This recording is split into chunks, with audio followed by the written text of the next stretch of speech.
Was a virtuoso cellist. He studied with Pablo Casal. Today we are looking at Requiebros by Gaspar Casado. Um,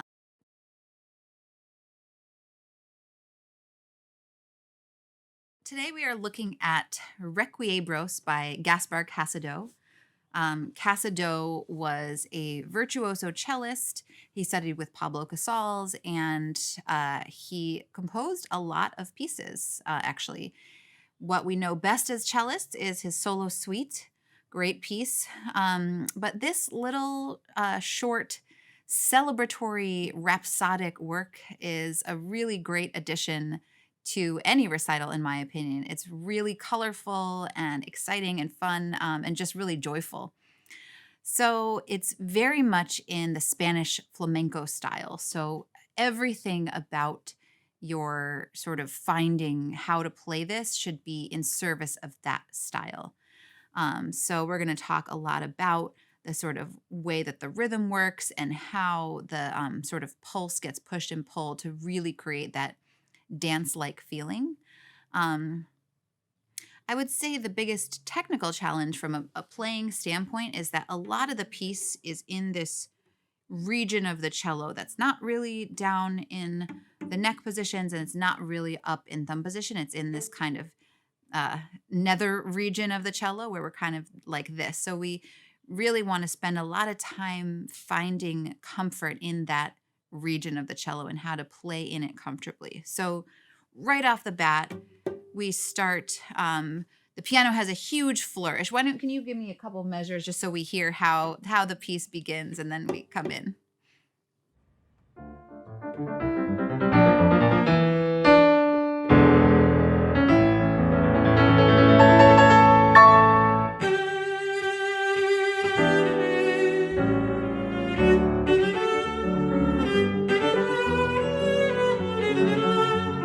Okay, so basically we have an entire measure of just basically an introductory measure. It's like you've stepped in onto the stage and you're introducing yourself. So he writes accent tenuto on these first 4 G's. So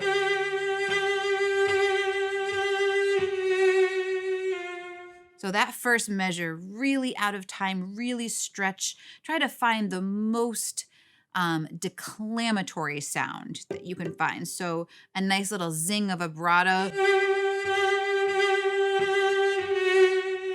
on every one of those G's.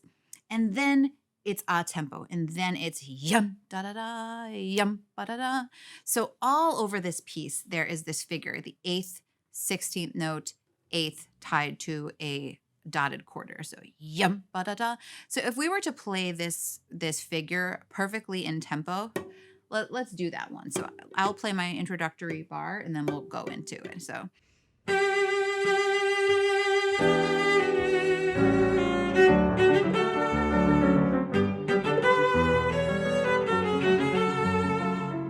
okay, so that's the rhythm. That's the rhythm that he wrote.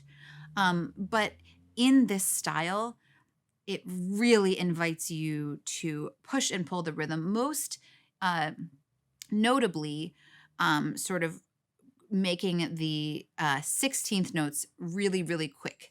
And again, you don't want to allow whatever you do with the rhythm to upset the overall pulse. We should still feel it's in 6/8. We should still feel 1, 2, 3, 4, 5, 6, right? Because oftentimes the piano has 8th notes under what we're doing, and we need to stay together. But within the quarter note, dotted quarter note beat, you can really, really push and pull so that instead of you're playing, so you're going to make your 16th notes late and fast, right? In other music, this is such a no-no. And in fact, it's a bad habit that people have, is playing quick passage work, 16th note passage work late and fast. But in this case, it really contributes to that kind of flamenco feel. So we have our, and then we have 4 16th notes.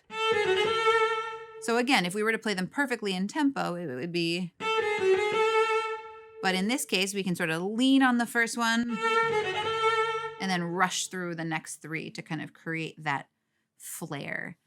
And then another really important feature of this piece is how quickly the moods shift and how suddenly they shift, right? So we have these first 3 bars where we sort of outline the main theme of the piece.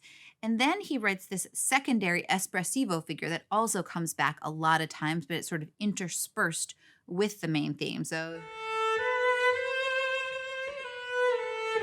these espressivo eighth notes with tenuto marks on them. So instead of everything being kind of vertical, now we start to pull the sound. We start to become very legato for 1 bar, and then we go back to a tempo. And then we have a measure of 16th notes with a molto ritardando. So again, if we were just to play them in tempo, it would be, but we really want to pull this tempo around. So, and then we snap back into tempo.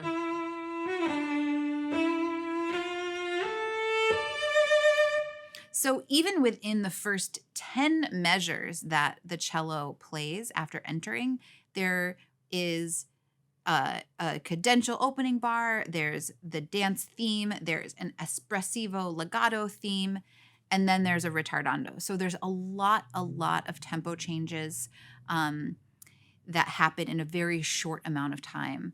And this needs to be something that as you play it, the audience can understand, right? You have to assume that every single time you're playing a piece, somebody, if not everybody that's listening to you, is hearing it for the first time. So it needs to make sense to the ear the very first time they hear it. So within all of these kind of drastic tempo changes and drastic sort of push and pull that you're doing, you need to make it really, really make sense. The next little moment is you snap into a tempo, and the piano has eighth notes, and the pianist is going to do an accelerando immediately for 2 bars. So can we start right on that a tempo? So actually, let's start at the bar before. The molto ritardando, we have this big pulling back, and then boom, like a rubber band snapping right into tempo, and then immediately starting to get faster. Okay, so molto ritardando.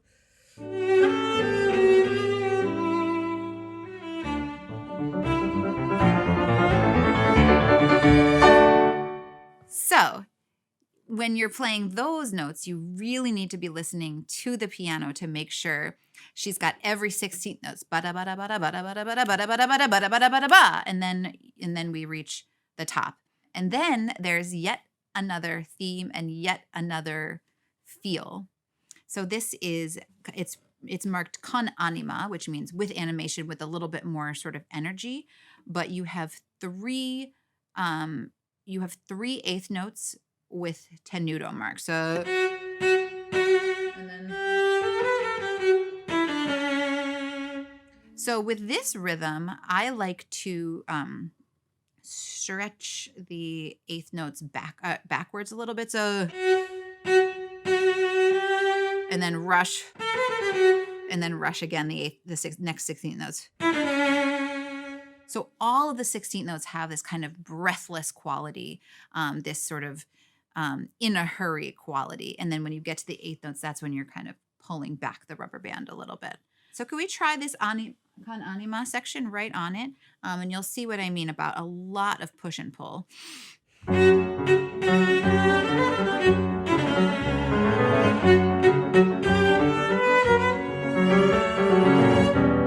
So even just within those four measures, you have so much push and pull. And if you're lucky, you have a great pianist like Minhei, and they follow you all of the things that you're doing. But as much as you can be clear with what your intentions are, the better. You can show it with your body. You can show it with your breath. Just make sure that the person that you're making music with knows what your intentions are with the rhythm. So then we have this con fantasia moment. So if we were to play the rhythm straight, it would be, right? So it would be 16th notes and then 32nd notes. But con fantasia means like you can really, really stretch. You can do whatever you want. Move the beat around, whatever feels expressive and sensible to you in that moment. And then it goes back to a tempo. I like to take a tiny bit of time between these little statements in the a tempo to set up that sort of echo effect. And then another con fantasia bar. So again, so much is happening rhythmically in these short amounts of time. Here, since we've just arrived at this high F sharp, I just want to take a minute to talk about vibrato and how you're going to use your vibrato in this piece. Because this is, again, an incredibly flamboyant, romantic, passionate piece. So you want to find a vibrato that, especially in the really, really intense moments, you want to find a vibrato that expresses that without being, in my opinion, without being too over the top, right? You never, especially with high note, it could be easy to go into the territory of like caricature. So when you see words like con passione, con più intenso, espressivo, all of these words, to me, invite you to experiment with different types of vibrato. So for example, when we land on this high F sharp, I love to go to a nice, very romantic, wide vibrato here. Keeping in mind that we're high, we don't have to do as much width in the vibrato as when we're down here. So, temper it based on where you are on the fingerboard, but really open up into a romantic, wide vibrato here.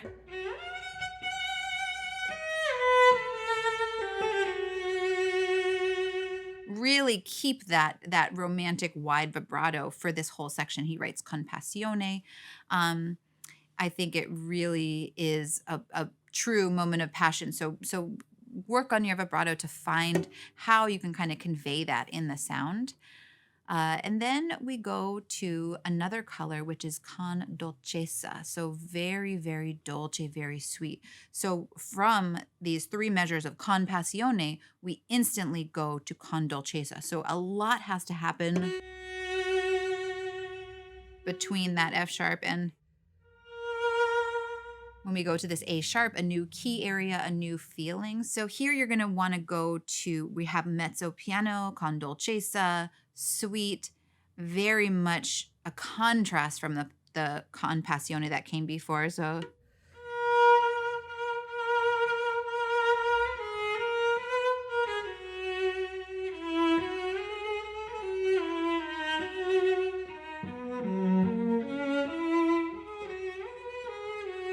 this whole section, just very, very sweet, very intimate. Experiment with a more shimmery vibrato in very stark contrast to the con passione section that came before. In terms of fingerings, it's a really, really personal choice, obviously, what fingerings to do. But with a passage like this, I like to choose a fingering that allows me to be almost as simple as possible. This section to me is very innocent, very simple. So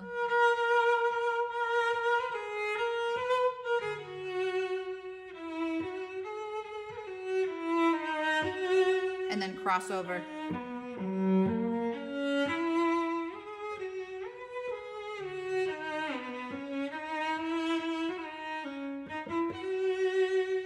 So with this section, I don't want to make any like really dramatic sudden movements. The whole thing I think should feel very innocent, very simple, very sweet. Choose a fingering that allows you to serve that character. Oh, and then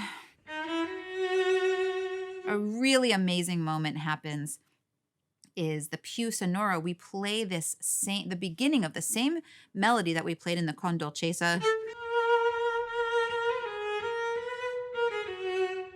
But this time the piano begins this really amazing counter melody in the bass. So let's show the contrast. So let's play 2 measures of the con dolcezza, and then we'll skip to 2 measures of the più sonoro. So you hear the contrast of what's happening in the piano part there.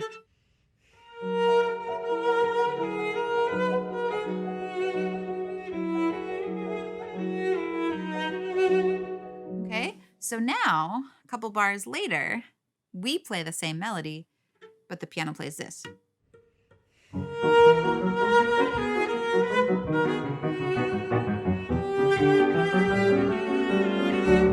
So we're playing the same thing, but suddenly the piano is playing this really playful ya-da-da-da-da-da-da in the bass. So how we play this melody the second time should really be informed by what we hear in the piano accompaniment. And Casado writes più sonoro. So the first time, con dolcezza, really, really light, really simple più sonoro, while she's playing the counter melody, maybe a little closer to the bridge, maybe sink into the string a little bit more. And then we have più intenso. So we change the key area once again.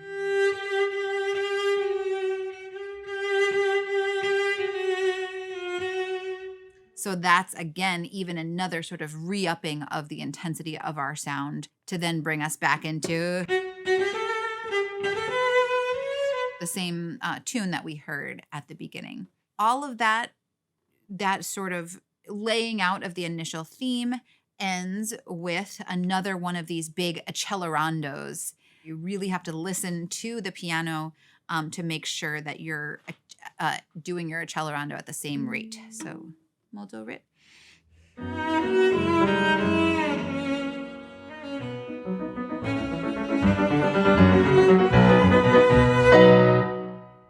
So you want to really end this.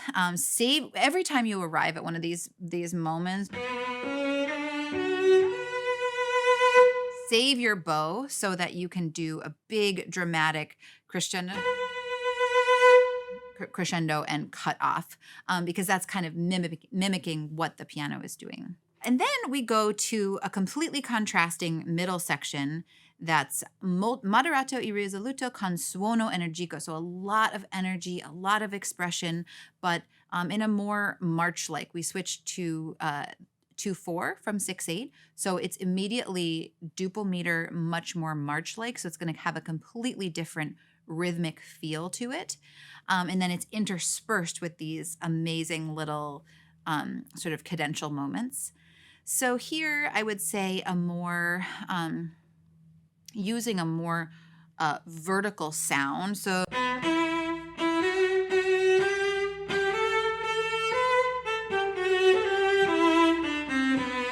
really making sure that every single note, he writes accents on every single note. So like really feel a vertical entry into the string at the beginning of each and every note, including the 16th note. So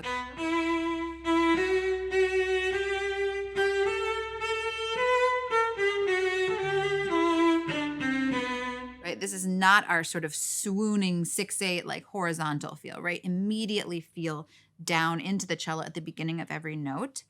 And then again, we do the same thing.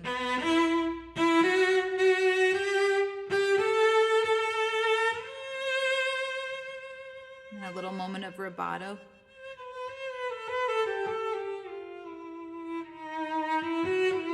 So this is actually a really tricky moment to be together with your pianist, because you have to show how you're doing the rubato and how you're timing the notes. So I suggest that you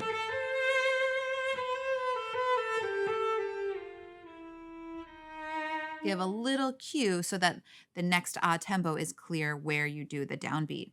Can we try there from the fermata, from the C fermata?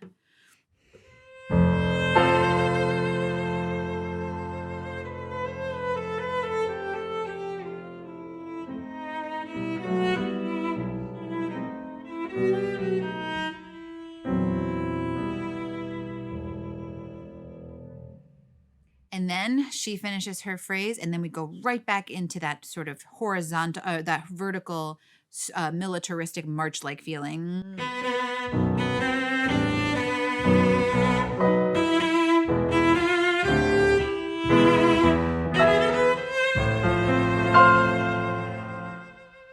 And then we're left alone to do another little mini cadential moment here. So he writes con fantasia. I don't actually count how many of these turns. Secret, I don't actually count how many turns I'm doing. When I feel like I'm done, I end up on the high E. So, and then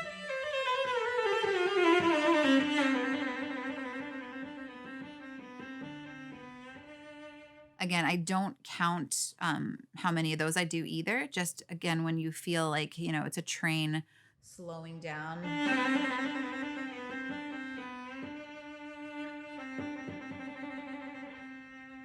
And then very, very expressive con sentimento. You bring your pianist back in.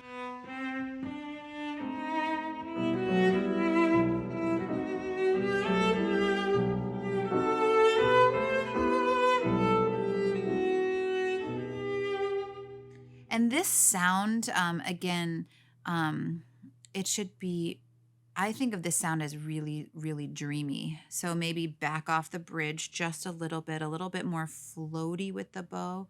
He writes a lot of tenuto, so you can feel free to kind of stop the bow a little bit.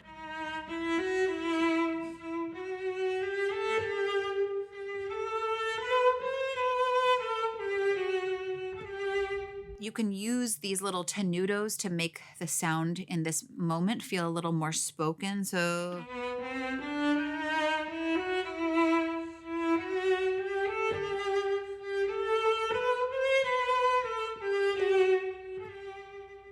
and then instantly change the sound to that much more intense romantic sound we had before.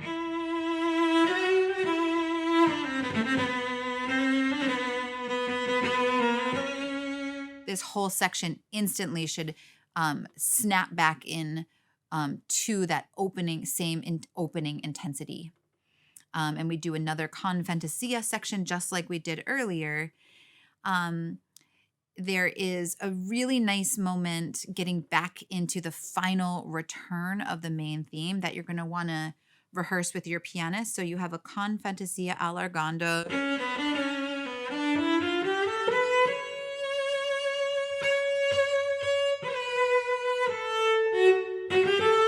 Back into the tempo 1. So here you're going to want to make sure that you're very, very clear about every single one of your eighth notes before you snap back into tempo, because you have to be very, very clear about where you're going to end up playing your downbeat of the tempo 1. So can we go from the that second con fantasia?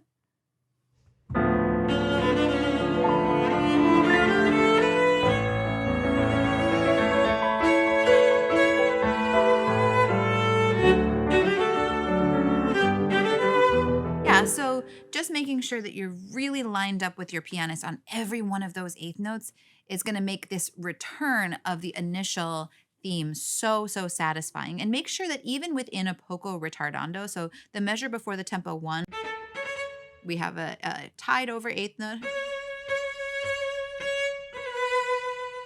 And then the last note of the measure is a 16th note.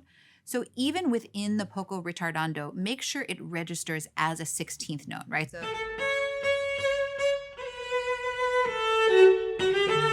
we don't want to distort the rhythm within the poco rit so much that we don't hear it as a 16th note, because it's part of this sort of thematic rhythmic motives that Casado is using throughout the piece. Da, da, da, da, ya, da, da.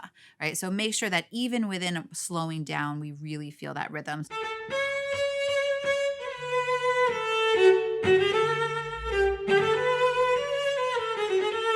So again, another iteration of this beautiful flamenco melody, then the espressivo theme, and then we're going to do one more of these really, really exciting dance-like con anima moments. So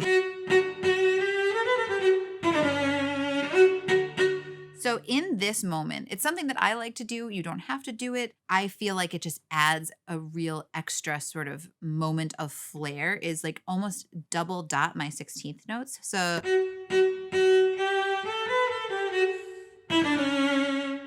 really, really late on those 16th notes. So let's try it together so that you hear how it sort of fits in together. Why don't we go from the a tempo before the accelerando, so 3 before con anima.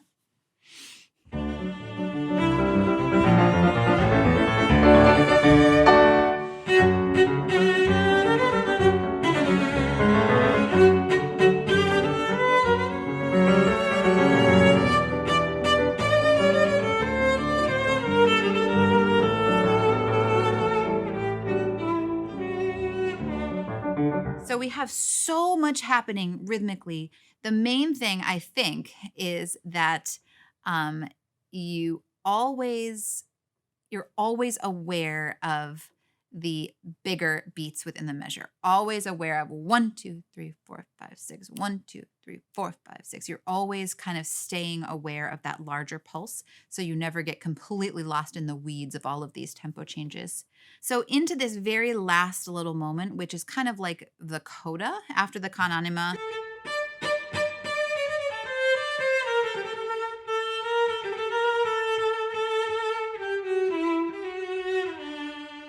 We have this a tempo. And then what follows this is the most sort of childlike, innocent, delicate moment of the whole piece. He saves this really magical moment of the piece all the way for the end. So even after this big bravura, yum, bum, bum, ba, da, da, da, da, dum, right after that, we have 4 bars to transition into this final little moment that's so, so, so delicate.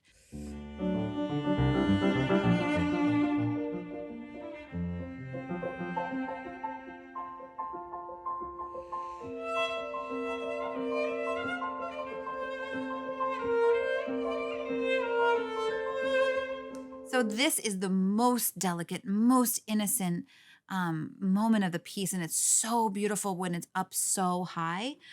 You're going to want to really, really float the bow here, really, really delicate, kind of a thin, narrow, shimmery vibrato, I think.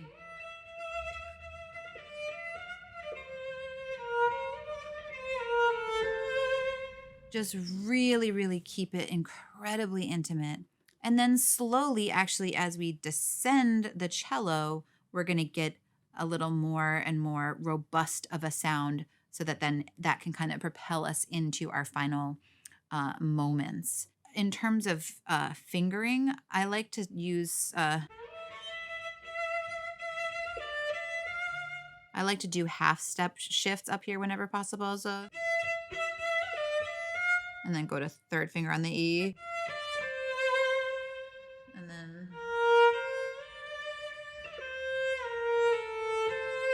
stay in thumb position. Shift.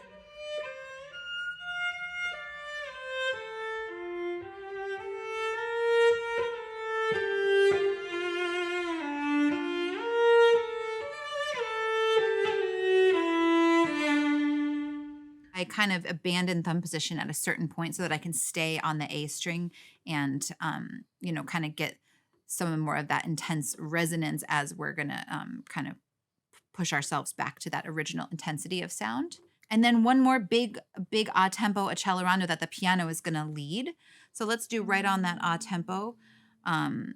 And again, you're going to really need to listen to the piano here because in these last 10 or so measures, the piano has a lot more notes than we do. So they're kind of in charge a little bit. So right from that a tempo.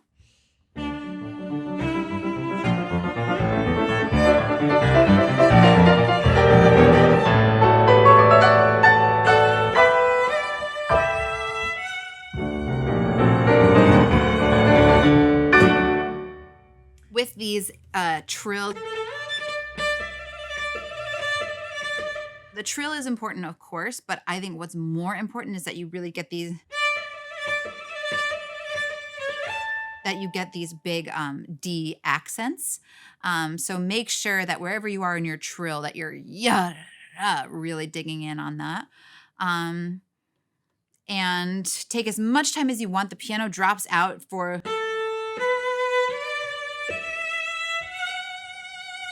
the piano drops out for those last little 3 notes. So take as much time as you want.